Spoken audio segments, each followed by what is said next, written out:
அனைவருக்கும் வணக்கம். செங்கல்பட்டில் இந்த குழந்தை அடிபட்டு ஒரு ஃபாரஸ்ட் ஏரியாவில் கிடக்குதுன்னு ஒரு சிஸ்டர் நம்மளுக்கு ஃபோன் பண்ணி உதவி கேட்டாங்க. நளினி சிஸ்டர் கால் பண்ணேன். நளினி சிஸ்டர் ஒரு நம்பர் கொடுத்தாங்க. அந்த நம்பருக்கு தேவி சிஸ்டருக்கு கால் பண்ணேன். ஆனால் எடுக்கலை. பட் அவங்க மெசேஜை பார்த்த உடனே எனக்கு கூப்பிட்டாங்க.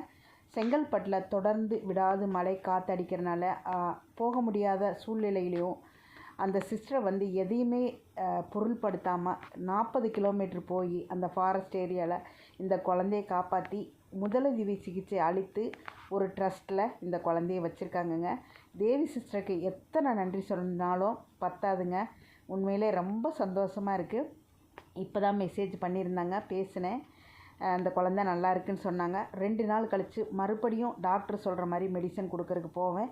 அப்போ அப்டேட் கொடுக்குறேன்னு சொல்லியிருக்காங்க. எப்படியோ இந்த குழந்தையை காப்பாற்றினது எனக்கு ரொம்ப சந்தோஷமாக இருக்குங்க. நன்றி தேவி சிஸ்டர்.